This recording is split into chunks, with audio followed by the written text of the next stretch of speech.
Eu era educadora aqui em São Paulo.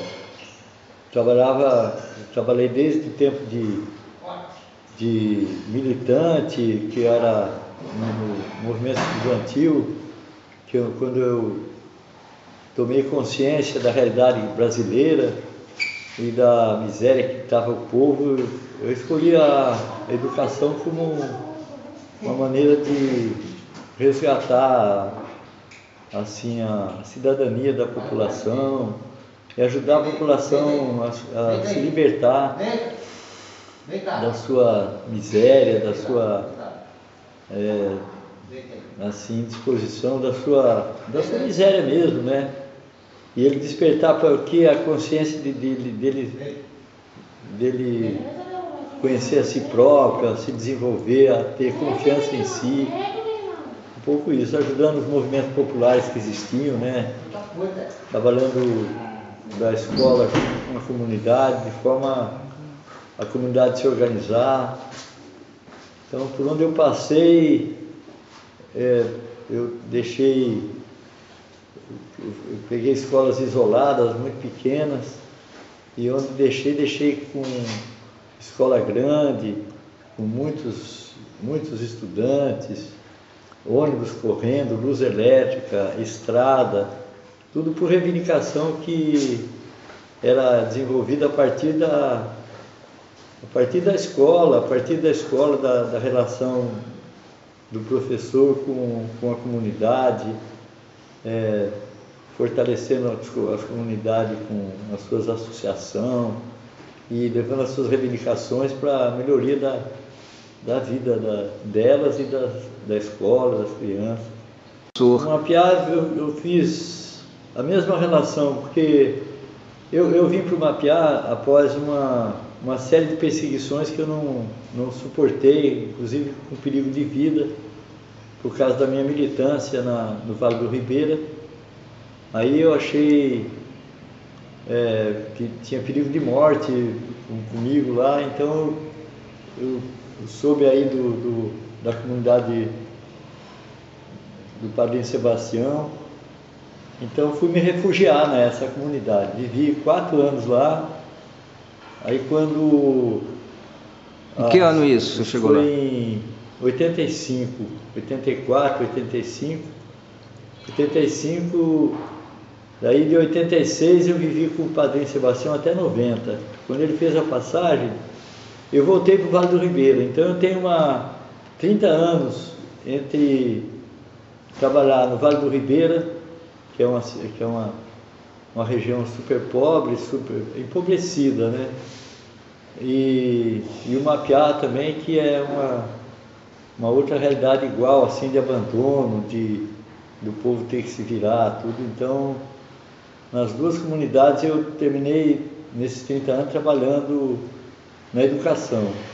E atualmente, depois que me aposentei, fui trabalhar aí na fazenda, porque a fazenda é um fenômeno muito triste, porque ninguém se dispõe a trabalhar lá como profissional, como professor.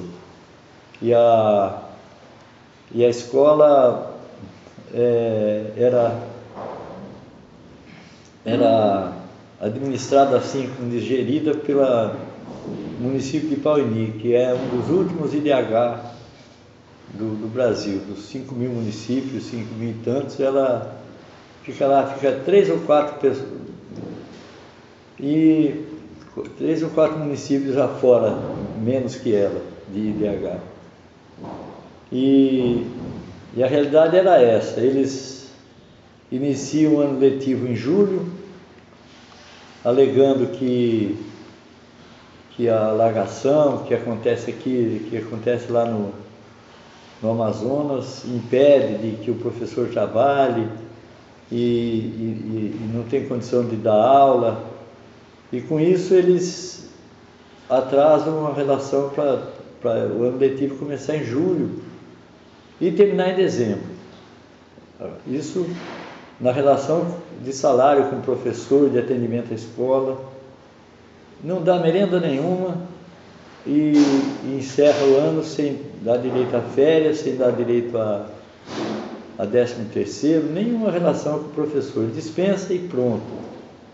E eles preferem que, no meu caso, que eu sou formado, tenho condição de ter o salário base do professor, tudo bem, mas senão eles empregam pessoa com 2º grau e pagam o salário mínimo, e quando chega no fim do ano ele marca a presença de março a dezembro. Aí acumula a situação do professor, quando chega lá, ele vai por outro motivo, então ele não dá aula direito, falta, as crianças faltam também. Então tem criança que está com 18 anos, com 20 anos hoje, que não saiu do 1º ano, porque no fim teve pouca presença dele, teve pouca presença do professor. Depois de ter implorado, pedido, reivindicado para todos os lados que me desse o transporte das crianças, que pagasse a merendeira e que pusesse a merenda, e não veio, nós fizemos reunião em Paulini com todo o conselho consultivo da Flona, e ficamos a tarde toda com os vereadores, com tudo que é para reivindicar essas 3 coisas para a educação, e eles prometeram que sim, assim publicamente, com ata e reunião pública dentro da Câmara Municipal, e não cumpriram. De todo jeito que eu pedi apoio para isso, não cumpriram. Então o recurso é meu, porque eu me interesso, eu quero ver a coisa acontecer. Então eu, por minha conta, do resto do meu salário, investi na canoa, investi na merenda, e eu mesmo faço a merenda, e pago do meu salário para umas meninas de lá me ajudarem na merenda, porque faz parte da merenda também a educação que eu coloco, no sentido de através da merenda você educar. Primeira coisa, a criatividade, que você, com os frutos da terra ali, você saiba criar comida boa, tudo isso mais ou menos por minha conta, porque eu não ia esperar de novo outro recurso daqui e fazer uma reivindicação e fazer um protesto. Então eu, por minha conta, investi nisso, estou vendo o resultado desde o ano passado, quando comecei, eu entrei mesmo já fazendo vitamina com as crianças, e eles escrevendo vitamina, e eles mesmo trazerem frutas, eles mesmo fazerem a vitamina comigo e agradecerem. Então mudou muito o costume alimentar deles, a minha saúde, claro, porque eu faço para eles e faço para mim. Então minha saúde também exemplar, muito legal, e tudo está acontecendo para que a escola seja sustentável, no sentido dela mesmo ter a sua produção, das crianças mesmo trabalharem nessa produção de acordo com a sua capacidade, de acordo com a sua... Que isso que é muito bonito também nesse método, que é essa interligação das crianças mais fracas com as crianças mais fortes, das que sabem mais com as que sabem menos. Então, na construção de uma horta vai todo tipo de trabalho. Alguns deles as crianças fazem com muita alegria. Por exemplo, os adultos vão lá, cortam a palha, vão lá em cima da palmeira, cortam a palha, as crianças maiores. Ela sai com a palhazinha arrastando até a horta, que vai servir de parede, né? de cerca da horta, que galinha não entre, que outro bicho não entre, e que seja um lugar respeitado. Então, outra coisa que a criança trazia também um bambu. Ela corta um bambu grande para sustentar a tábua, a criança pequena traz. Ela não tem força para ficar o dia inteiro fazendo alguma coisa, porque nem precisa.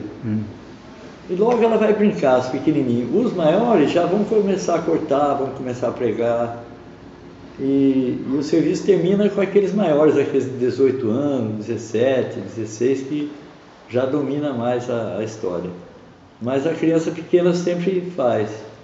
Ao mesmo tempo, na alfabetização e no letramento, ela não vai escrever tudo da horta, mas ela vai escrever uma palavrinha. Qual é a diferença entre alfabetização e letramento? Olha, eu me pergunto muito com isso. E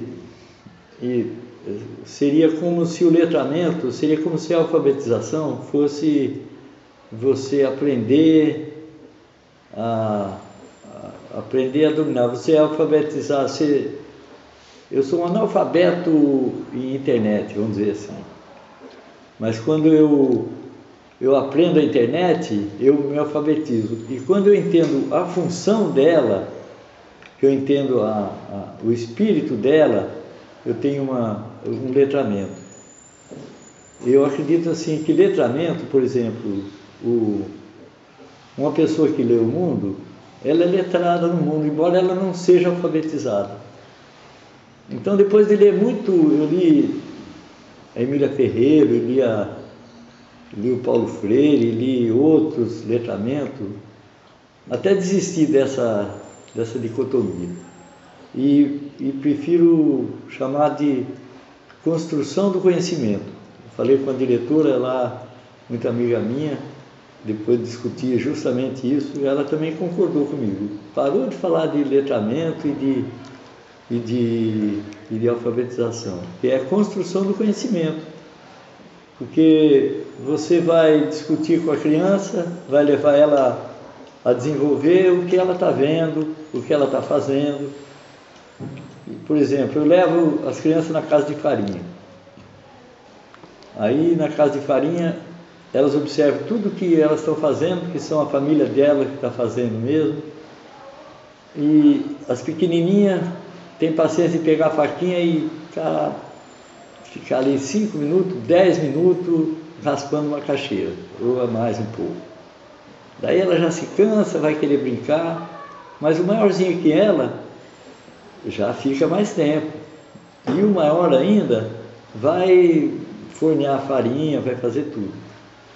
Então isso tudo é motivo, um tema para mim voltar para a sala e os mais pequenos vão me dizer pelo menos o que eles viram. Cada um vai falar uma palavra do que eles viram. Um vai dizer que viu o forno, outro diz que viu a peneira, outro diz que viu a prensa, outro que viu a massa, outro que viu o fogo. Cada um dá certinho, cada um falar uma palavrinha. Aí ele vai pintar numa folhinha de papel e vai colar lá onde ela viu a prensa, onde ela viu o fogo. Ela vai colar, vai fazer um cartazinho e vai deixar lá. Porque toda hora que ela passar, ela vai ver aquelas palavrinhas. E o mais pequenininho, que ainda não está no momento dele alfabetizar, dele aprender a letra, para ele se letrar mesmo. Então ele só olha também, porque embora ele não se obrigue a ler ou a escrever, aquela mensagem ficou na mente dele. Quando ele chegar na hora própria dele assimilar, ele só olha, ele já sabe a palavra inteirinha. Não precisa esse outro método antigo, né, que tinha de beabá, CAK, né? Então, porque a linguagem de hoje, e a gente está conseguindo isso aí lá com as crianças. Sim, olha, graças a Deus eu tive uma formação muito boa, que foi o magistério, que foi um tempo muito rico, que a gente estava contestando o poder político e tudo que estava acontecendo. Então, eu mesmo era militante e por causa disso os professores exigiam muito de mim. As primeiras redações que ele dava eu que tinha que fazer. Eu era líder estudantil, então eu fazia questão mesmo de estudar e colocar.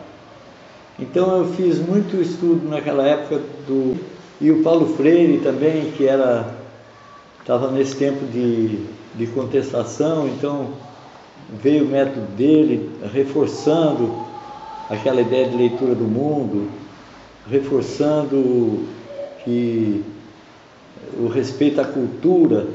Então aí que colocou a cultura como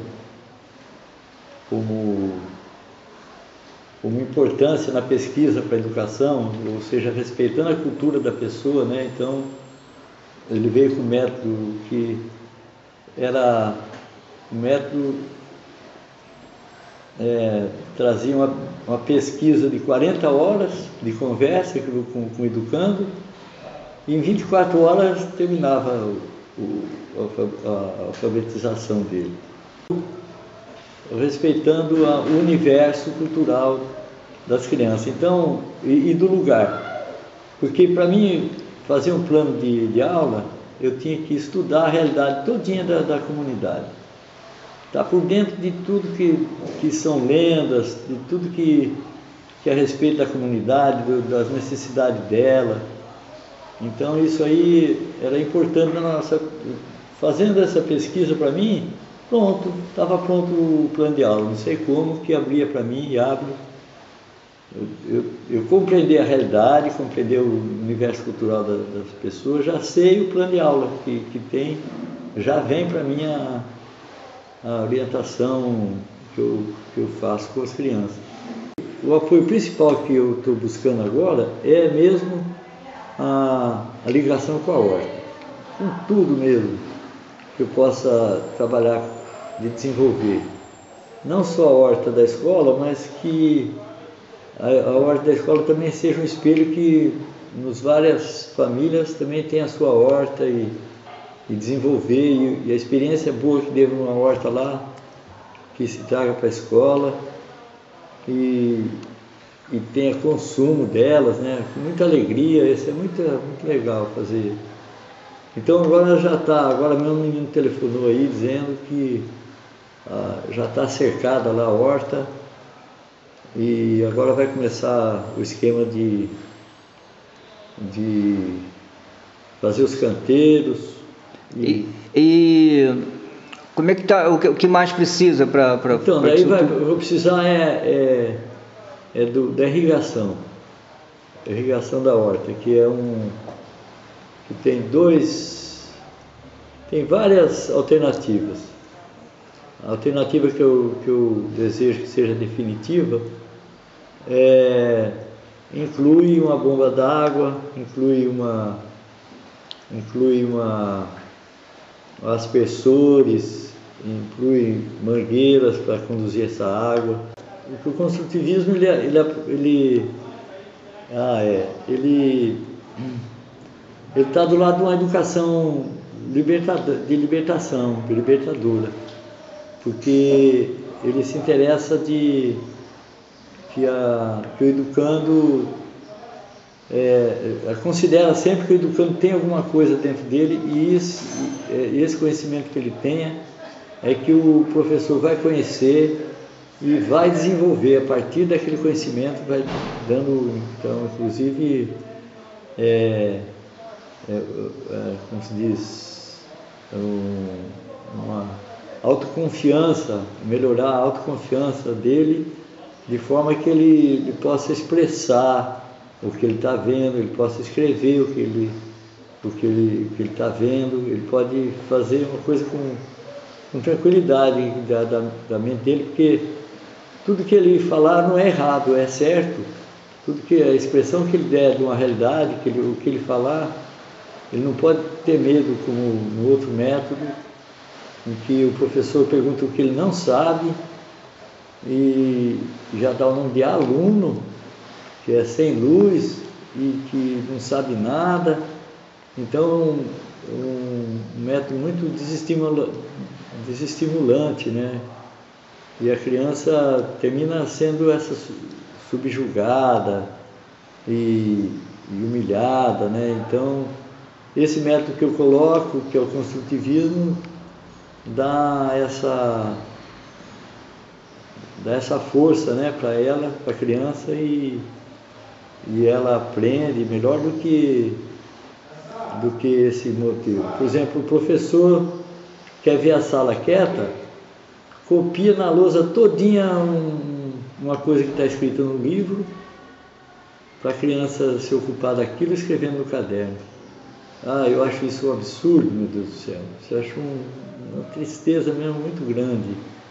Né? Por que o idiota faz isso? Por que não, nesse tempo todo não se dedica a ler de novo aquela lição lá, aquela leitura, gostosamente, às vezes um texto tão bonito e tudo, às vezes um texto chato, o cara fica obrigado a copiar.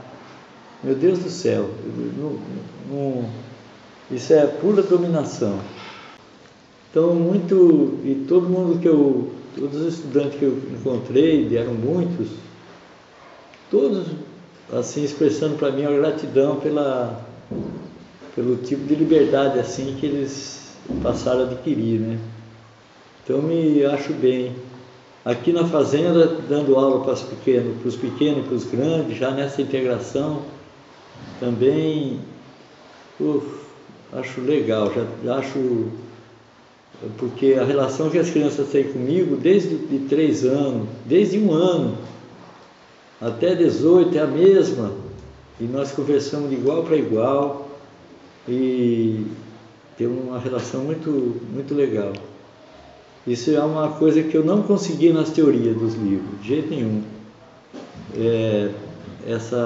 Conseguir ter essa disposição, mas com certeza que a leitura deles, mas então eu passei todo esse tempo praticando, trabalhando assim, sem procurar teoria nenhuma, mas quando eu terminei esse meu tempo agora, que não estou terminando, mas estou estudando de novo, e vejo que tudo que eu fiz está escrito nesses livros aí, tudo que eu estou fazendo está escrito lá, e também ainda penso contribuir, né, dessa forma mais universitária, mais acadêmica, né, para colocar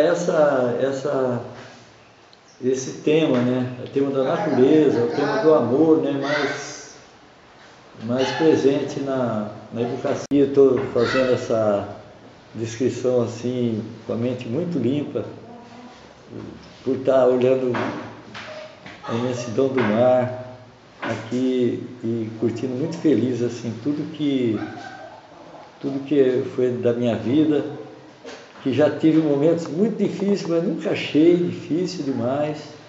Sempre achei que podia conquistar pelo belo, em vez de conquistar pelo...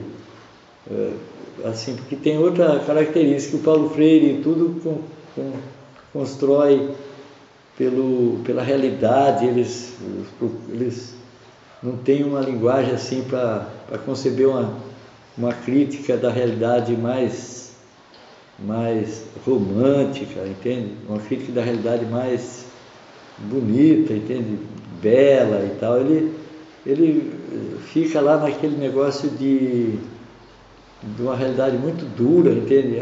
Tijolo, panela, exploração do homem e neoliberalismo, e deixa tão difícil essa relação que você tem que ter, né, de carinho com as crianças, de amor, com você mesmo, que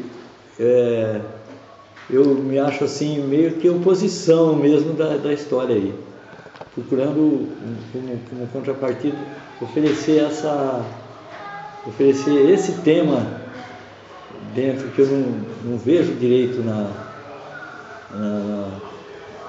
educação, esse tema até o Amorim Lima, uma escola avançada que eu vou lá agora ver, não casa lá, entende? O tema mais natureza, o tema o tema natureza mesmo, o tema nutrição, que é tão rico, mas eu insisto, na minha escola estou conseguindo e vou à luta aí para mim ter clareza e poder abrir essa vertente, igual, aproveitando, de leitura do mundo, uma leitura mais linda do mundo, assim, não só essa leitura crítica mais pesada, mas é só isso que eu tentar fazer. Muito obrigado por essa oportunidade de novo, assim, de expressar essa necessidade